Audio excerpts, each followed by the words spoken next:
What's up, you guys? UFC Hamburg in the books.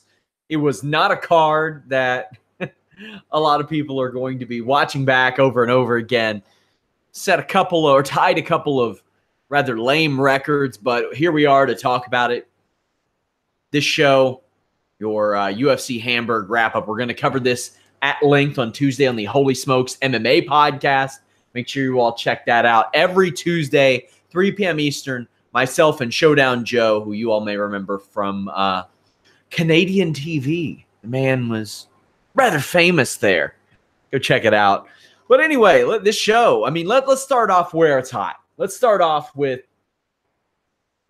what really the draw of this entire podcast, Anthony Smith. You all, if you watched Holy Smokes on Tuesday or saw the interview that James Lynch of Fightful.com did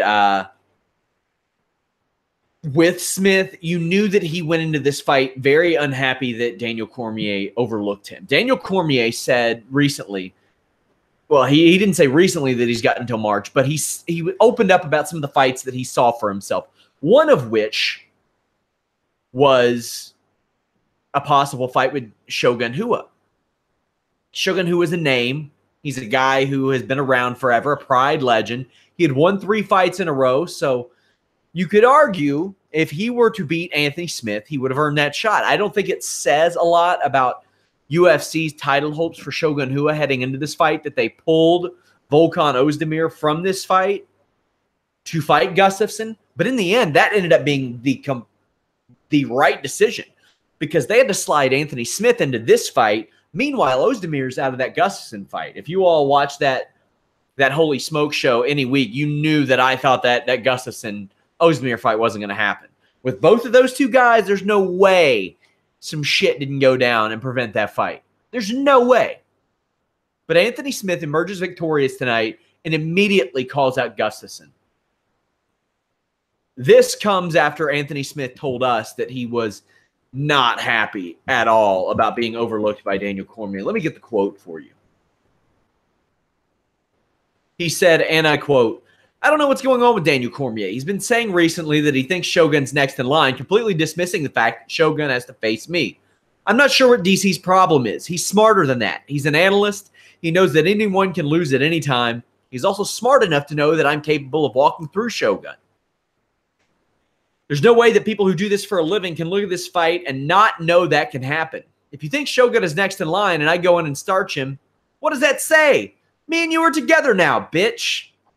He complains about being overlooked, then he dissed me. He'll hear this and overlook it and act like I don't exist. He's not looking for challenges, end quote. Now, Cormier has said that his fight was, or his fight with Lesnar will be his last.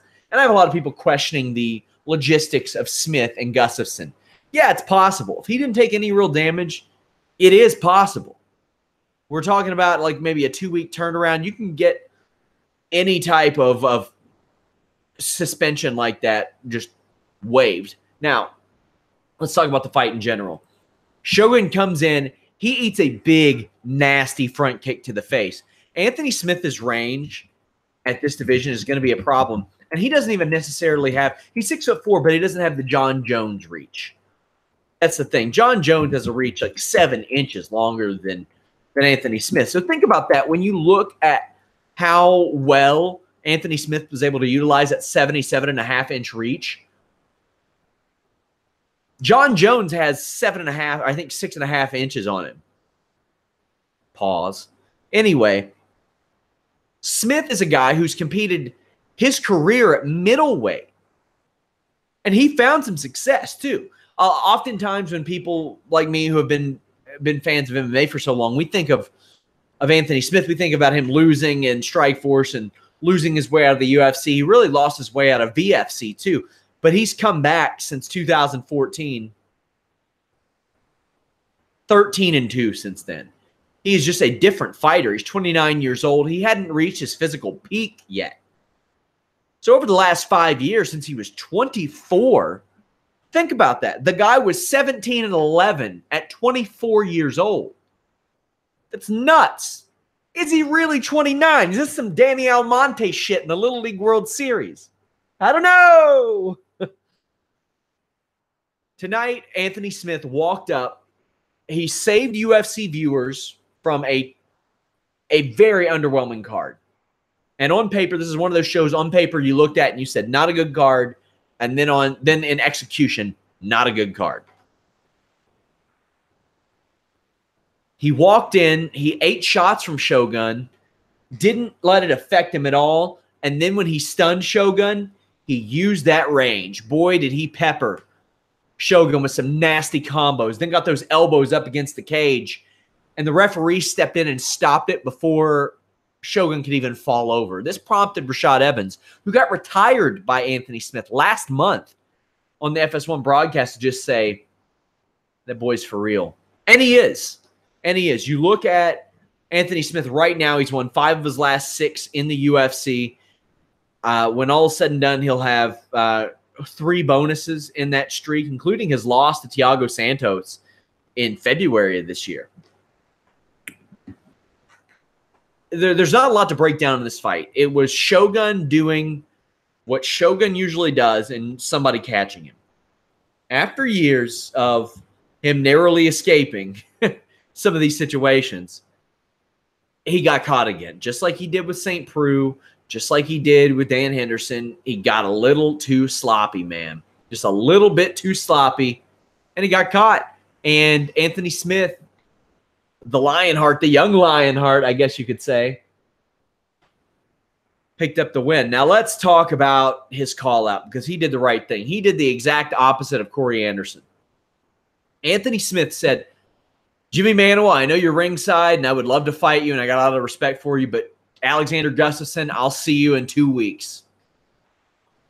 I'll see you in 2 weeks? Can you even fight in 2 weeks? We'll have to see.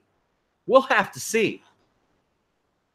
Just a programming note, that night, UFC 227, I believe it is, I will not be doing a live post show. I'll be doing a post show the following afternoon. I may set up something else. I may see if James Lynch wants to run a post show podcast, see how that works out. But I will not be in town for that show.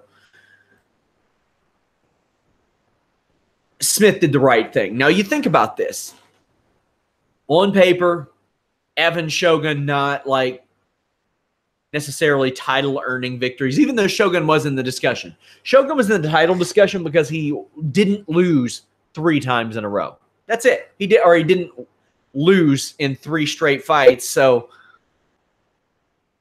you win 3 straight in the UFC's light heavyweight division, you're there, because the division keeps getting ravaged, whether it's by suspensions or injuries or whatever it may be. If Anthony Smith beats and retires Rashad Evans in June in less than a minute, he beats and ends the title hopes of Shogun in July in under 90 seconds, then he takes a fight with Alexander Gustafsson and he beats him in August, there ain't no reason you can't give him a fight against Daniel Cormier in November, December, if he so chooses. Cormier said he wants to sneak one in there before he fights Lesnar. So that would be nice. I don't know how Daniel Cormier's hand is doing, but this was outstanding. Outstanding. I mean, Anthony Smith, Drake Riggs on Twitter is bringing up a great point. What makes this even more ironic is that it would top Volkan's no-time run while taking all the opportunities from Volkan. This was Volkan's fight. Alexander Gustafsson, that was Volkan's fight. Not anymore. That's Anthony Lionheart Smith's fight. Outstanding performance from Anthony Smith. He will get a bonus on this real shit show. This was not a great show at all. At all. Tied a record for 9 straight decisions. Tied a record for 10 decisions on a fight card. Yeah, you'll have that, man. Elsewhere in this light heavyweight division, by the way, Anthony Smith went in unranked. He will launch himself probably into the top 10 immediately. Shogun was ranked number 8. Elsewhere, you had number 3 Glover Teixeira getting beaten by number, I think, 9 Corey Anderson. This is one of my, I got 5 on it. calls on the Holy Smokes MMA podcast, there are several fights that I see, and I'm like, why is that guy an underdog? And even if he is an underdog, it's worth putting 5 on. I got 5 on Corey Anderson. I didn't see how Glover Teixeira beats him. Outside of maybe an early knockout, because that's the way that Glover does it. Now, to be fair, Corey Anderson does get knocked out in the 3rd round here and there, but I look at guys and I'm like, sometimes Glover Teixeira's got to get old, man. He's 38 years old. He'll be 39 later this year. He's alternated wins and losses since 2016. And really, Misha Cirkunov is his best win in the last few years. I think Misha Cirkunov's a better win for him than Ovint St. Preux, to be honest with you. So I look at that, and if I'm Teixeira, I evaluate my options. Maybe, you know what? I'm open to taking a fight at heavyweight. Don't cut weight when you're older. See how that works for you. Maybe one fight, get you in there with a striker. But Corey Anderson, rather, while I thought some of his entries were kind of lazy, it worked for him. He stood just outside of the pocket and was peppering Teixeira with shots.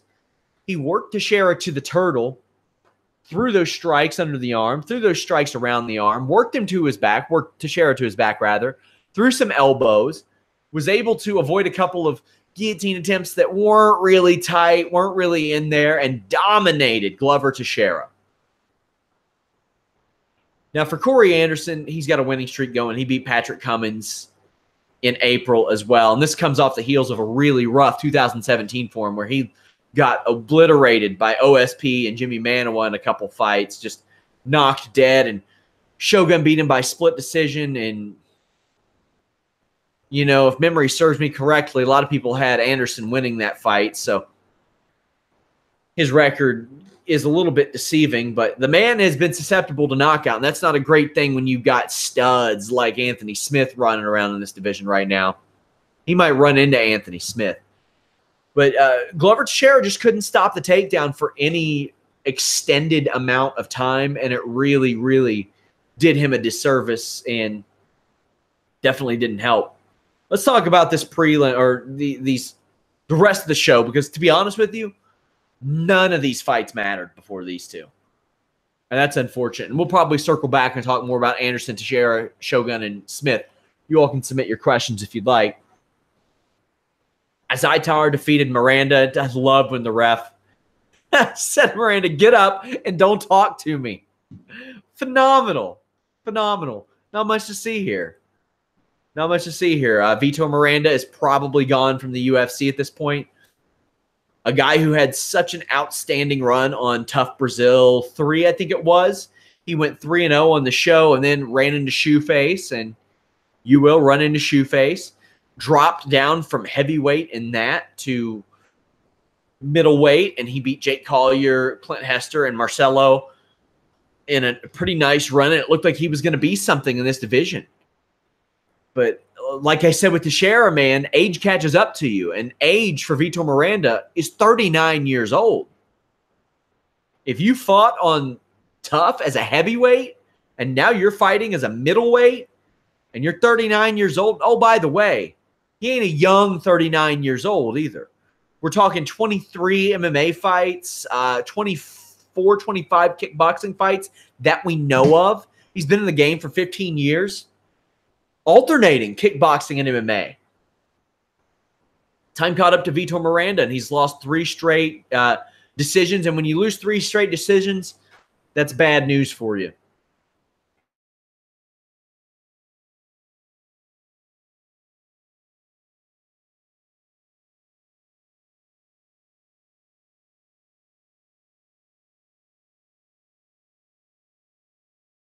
Out the door in the UFC. Marcin Tybura, Stefan Struve. Man, Stefan Struve just hates to hit people, doesn't he? I think that 2009 Stefan Struve beats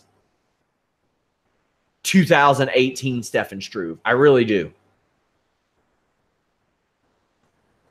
He has regressed. He used to be smoother on the ground than he is now, and Marcin Tybura was just happy to take Stefan Struve down and lay on top of him. And this was to stay relevant. I think the loser of this, whoever it was going to be, needed to fall out of that top 20. Or top 15, rather. Because both of these guys were off back-to-back losses and were ranked in that top 15. Now Struve has lost 3 in a row. To be honest, I put Ivanov up there above Stefan Struve. Struve's wins are over, Emelianchuk, who's gone, Antonio Silva, who's gone, Minotauro, who's gone. And that's all you got since the Stipe win 6 years ago. 6 years ago. Stefan Struve has been in the UFC for almost a decade. He's had 21 fights there. He has a win over 1 current UFC heavyweight. Doesn't bode well, but he's 30 years old. Can you release him? I don't know. You could, but why? Why? He could gain a win over another UFC heavyweight pretty fairly, pretty easily. It's just in execution. The being the size he is a real gift and a curse because he's so big, man. It's got to make training hard. It's got to make a lot of these techniques hard. I know that I often say, well, he doesn't use his range. I'm sure he's sitting there thinking, buddy, it would be awesome if I could. So, yeah, he just can't execute. He cannot execute. You have Marcin Tybura. He's the similarities in these two are just there. When he runs into top talent, boom. Now, see, people are going to point at Struve and say, oh my gosh, he beat a lot of people that competed for the title and won the title. Well, yeah, we're not going to pretend that Stipe Miocic in 2012 in England is Stipe Miocic at his best. We're not going to sit there and act like that. That's not the case. First time Stipe had ever fought overseas before. Ever. Marcin Tybura got it done. He'll get a top 15 opponent. Struve might still get a top 15 opponent. I don't think they're going to let him go. I think he's more valuable being out of Bellator than they're willing to get rid of. You know what I mean? Just even though he's not that valuable, he's a guy you can put on a show like this and you can say, okay, I know who that guy is. And that for the UFC, I think is valuable. Danny Roberts defeated David Zwada. This is one of those 27-30, 29-28, 29-28 split decisions. I will let technique go out the window if we get bangers like this.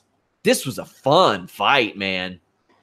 Allan Jouban was supposed to fight Danny Roberts, but pulled out about a week and a half ago. We did interview Allan Jouban, and we'll still use that because he talked about pro wrestling on there as well.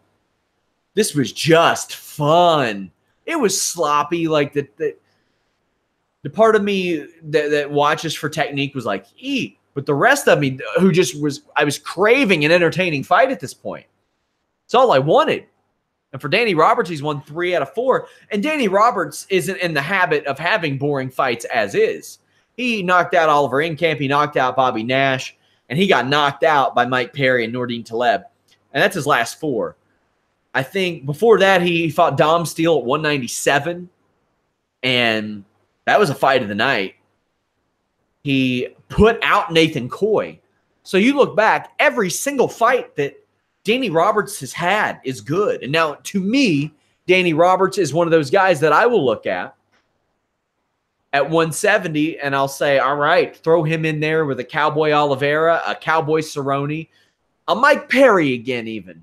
Throw him in there with one of those guys that we know he's going to go in there and just slug it out with and have some good fights with. Because he has earned that. Elsewhere, you have Nasrat Hakparast, who we interviewed on Fightful.com, courtesy of James Lynch, defeating Mark Jacasey. Now, Mark Jacasey, he got beat up, man. He couldn't get it going inside. He couldn't get it going at range. He couldn't get it going out of range. He couldn't get it going in the clinch. Couldn't get it going up against the cage. It was 13 months ago that Mark Jacasey was a 12-0 fighter who was 3-0 in the UFC, fresh off of a 30-second knockout of Teemu Packalén in London Performance of the night. Looked like a big, big prospect. And my, how the tables have turned. Lost to Jakar Close in a bad fight. Lost to Dan Hooker. Got tapped in the third round. Got beat by High Paras tonight. And High Paras put on an awesome performance. Just an awesome performance. One that I didn't necessarily expect to be that overwhelming and that impressive. But now he's one I'm looking at too. After he got beat by Marcin Held last year, he was like, no, I'm not. My career isn't coming to an end at the expense of you. He couldn't get in the cage earlier this year. They tried. He was supposed to fight Alex Reyes. Didn't happen. It was supposed to fight Nad Narimani, and it didn't happen. So, and I mean, this is a guy who couldn't get fights for the last few years. I think he's had like 5 canceled fights over the last 22 months. So High Paras probably aching to fight, even though he did fight a couple times last year. Big win for him, even though Jacasey's lost 2 in a row. You had Hadzovic defeating Nick Hein. It's one that Damir Hadzovic needed. He had a performance of the night where he knocked out Marcin Held last year, but other than that, he would have been 1-3 in the UFC. And that's when you're a lightweight, that's cutting territory. That's where you start to find yourself on the chopping block. Nick Hein lost 2 in a row after his 3-fight winning streak. I mean, he started off in the UFC 4-1. Now lost 2 in a row. He'll get another crack. They won't bid him adieu just yet. You had Fabinski defeating Emal Weber-Meek. Emal Weber-Meek just seems like he has not evolved. He had a lot of hype about him when he defeated and just obliterated Husamar Palhares. And this is when Palhares was coming off of that real controversy. He would hold on to submissions for so long. And everybody just wanted to see him get beat. I mean, he had done this 3 or 4 times. And Palhares has never been the same. Palhares was one of the baddest dudes in the world at that point. Since Emal Weber-Meek corrected his mindset, I think Palhares has won 1 of 4 fights. Or 1 of 5 fights. But Emal Weber-Meek has not adapted. He hasn't been what he was outside the UFC. He's not finished a single fight.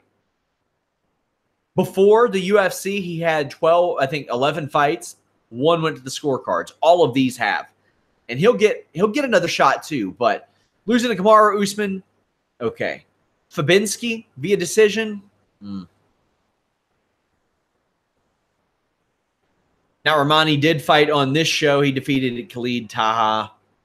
Alexander Rakic defeated Justin Ledet. I was a little bit surprised that the betting lines were so far in Rakic's favor. And they shifted. They shifted to Ledet over the past couple days to where Ledet was one of my, I got 5 on it. Bad call by the looks of it. But since it shifted, I would have to rescind that. I'm not taking Justin Ledet as a favorite. Then I move it to Rakic because he's a light heavyweight, former heavyweight, big boy. I don't think he's a former heavyweight, but boy, he dominated Ledet. He got 2 30-24 scorecards and a 30-25. This was a beating. This was a clubbing. This was so one-sided that Ledet has to be like, send me back to heavyweight, man. And this is finally, Rakic gets in the cage. He debuted in September with his win over Barroso. So he's looking promising. That's a good light heavyweight prospect. We have a lot of light heavyweight prospects emerging. Speaking of, Jeremy Kimball got beaten about 3 minutes, and Jeremy Kimball is the kind of guy with a physique at light heavyweight that looks like he should just either take it seriously and fight at middleweight or say to hell with it and fight at heavyweight. But whatever the case is, he shouldn't be at light heavyweight, and he's not going to be anymore because he retired after after the fight on Facebook. We see this a lot, though, so just wait and see. Stocic, another guy that you got to look out for in the light heavyweight division, 26 years old, and we had 4 guys emerge.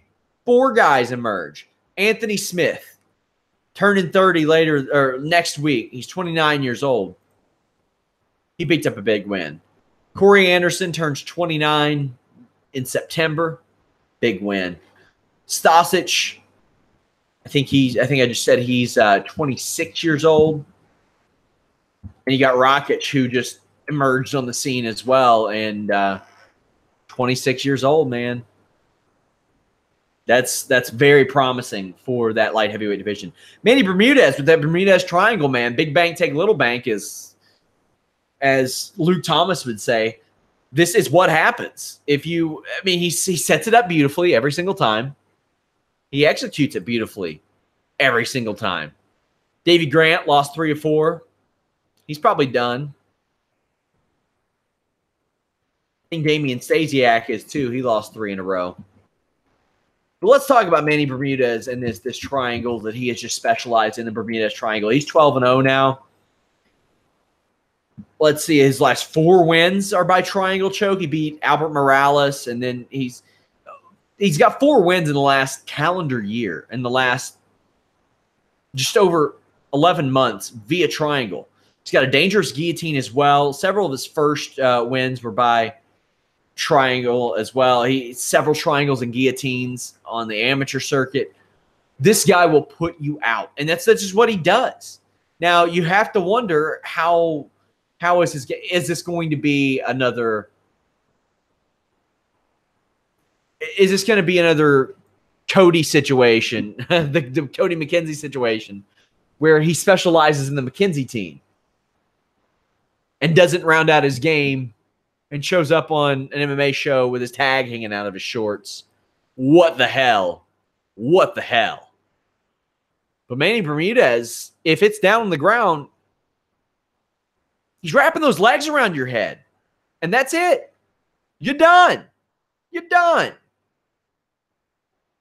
Other news, Krzysztof Jotko, Adam Yandiev, that's set for UFC Moscow. Looks like Cerrone versus Mike Perry, UFC Denver.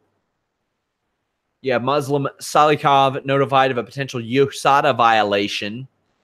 Edgar and Korean Zombie headlining UFC Denver. Jacare Souza facing David Branch at UFC 230. Courtney Casey replaces Alexa Grasso at UFC Lincoln. She will fight Angela Hill. Shoeface wants to fight Paulo Costa. He is not happy, he being Carlos Jr., that Costa is ranked ahead of him. Cain Velasquez trained at the WWE Performance Center this week. A lot of people asking me about this, about Cain Velasquez training there, man. And this is my speculation, I think that he looks and he sees Brock Lesnar getting a fight against his buddy. And honestly, he put away Brock Lesnar in the UFC and for the title. He's like, this guy's making all this money over here and there. I'm going to do it. And he showed up at the Performance Center and got a little workout in, and I heard was just fine, but open to options in WWE. But, I mean, the guy can't stay healthy to fight. Is he going to stay healthy to wrestle? Maybe if he does a Lesnar schedule, but here's something that'll boggle your mind, guys. Brock Lesnar has fought in the UFC more recently than Cain Velasquez. They fought on the same UFC 200 show, but Lesnar fought later in the night. Technically, the man has fought more recently than Cain Velasquez. It appears Colby Covington is going to have the interim title stripped. Teal versus Woodley may be in place. Why? Wait it out a little bit. Tyron Woodley put off his surgery for months. What's it going to hurt? Sam Alvey against Antonio Rogério Nogueira at UFC Sao Paulo. That's a nice fight. Anderson Silva exonerated of any wrongdoing. Ooh, tainted supplement that took a year away from him. Why is he suspended at all? At this point, the shit is out of his system. Let the man fight. He still wants the GSP fight. Guys, we have pros picks and a lot of them for the awesome UFC on Fox show next week. They're all coming. Of course, they will be on the UFC or the Holy Smokes MMA podcast on Tuesday, 3 p.m. Eastern. Check us out there. We're going to talk about all the fights that are being made, as well as this show, UFC Hamburg. We're going to show you those pros picks, talk to Showdown Joe Ferraro. Guys, if you all are pro wrestling fans, Impact Slammiversary post-show podcast tonight. Join me for live coverage. I'll be in the live discussion, chatting it up. Later.